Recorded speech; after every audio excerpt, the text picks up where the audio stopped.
Has Barcelona completely lost the plot? Seriously, almost 90% of the players they chased either signed for Real Madrid or slipped through their fingers. The superstar they were dreaming about, now he's reportedly preparing an apology to Atletico Madrid after the whole transfer saga turned into a circus. So what happened? Just a few months ago, Barca fans were dreaming about winning the Champions League. Now, they're just hoping the team can keep up with Real Madrid in La Liga, while Madrid are out here building what looks like an Avengers squad. But hold on, before you panic and start hiding your Barcelona jersey in the closet, there might actually be a way out. The transfer window is still open, and Barca have 1 month left to completely change the story. Let's break it all down, and if you enjoy football content like this, hit that like button, subscribe, and let's save Barcelona together.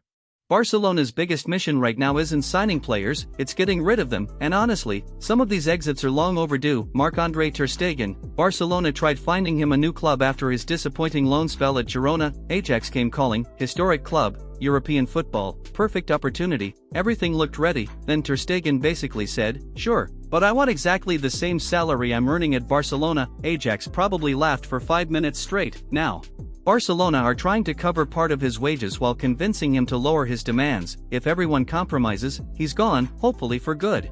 Every transfer window it's the same story. Araujo is leaving, then nothing happens, but this summer feels different. Even Fabrizio Romano says there's a real possibility. Araujo has returned from injury and wants clarity. If Hansi Flick sees him as a starter, he stays. If he's spending another season warming the bench, he'll seriously consider the offers on the table. And Barcelona, if someone shows up with around 30 million euros, they're ready to listen. The plan isn't to buy another centre-back. Instead, Jules Koundé would move back into central defense alongside Pau Cubarsí. Eric Garcia, Gerard Martin, and Andreas Christensen would provide depth. Not perfect, but definitely workable.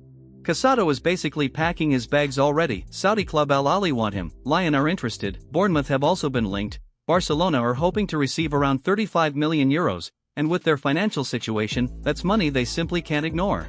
Rooney Bargi, one of last season's brightest young talents, but there's one tiny problem: his position is already owned by Lamine Yamal. Good luck competing with that. Barcelona are considering either a loan or a permanent sale. But if someone offers around 20 million euros, they're probably shaking hands immediately. Ferran Torres, this one is complicated. PSG are interested, Atletico Madrid are watching, Aston Villa too. Barcelona would reportedly accept offers around 50 million euros, but honestly, I'd keep him. Finding a player willing to rotate, work hard, press like crazy, and still score important goals isn't easy. There's a reason managers like Luis Enrique, Simeone, Emery, and now Flick rate him so highly. Barcelona need cash, fast. If Ferran stays, Barcelona expect to raise around 80 to 90 million euros through sales. If he leaves, that number jumps to almost 140 million euros, and that changes everything. Now, who could arrive? Let's start with the elephant in the room, Julian Alvarez. Forget it, seriously. Barcelona's offer structure looked like one of those online payment plans: we'll pay now, later, next summer, maybe after retirement. Even a small club would have rejected that proposal. Now they're talking about increasing it to 130 million euros, but still paying in endless installments or including player swaps. Yeah, this deal isn't happening. Time to move on. Joao Cancelo, now we're talking. This is Barcelona's top priority. The only issue?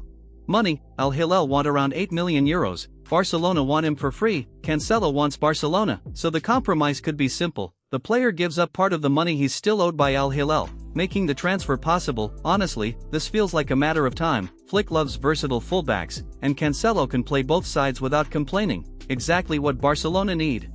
Fisnik Aslani?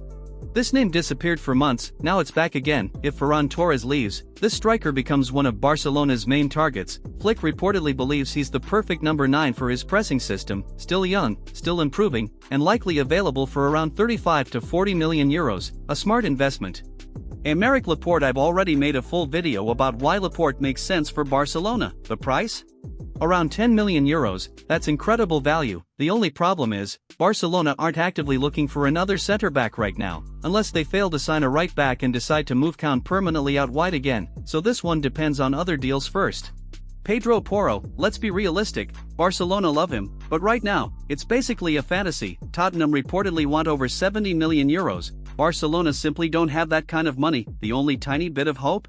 New manager Roberto De Zerbi recently hinted that any player who wants to leave won't be forced to stay, so, if Porro pushes for the move, maybe, but Barcelona would still have to find the money first, and that's the hardest part. Andre Raciu, this is the realistic option. The Rayo Vallecano fullback has been on Flick's shortlist for months, fast, reliable, one of the quickest right-backs in La Liga, and available for around €18 million. Compared to Pedro Porro, this deal actually makes sense financially. Barcelona only need to make the offer. So that's Barcelona's transfer window so far, not exactly a dream summer, but definitely not hopeless either. If they can complete the right sales, bring in Cancelo, add a quality right-back, and maybe one more striker, this squad suddenly looks a lot more competitive. The big question is, on a scale of 1 to 10, how would you rate Barcelona's transfer window so far?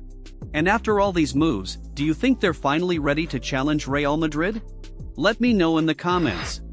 If you enjoyed the video, don't forget to like, subscribe, and share it. See you in the next one.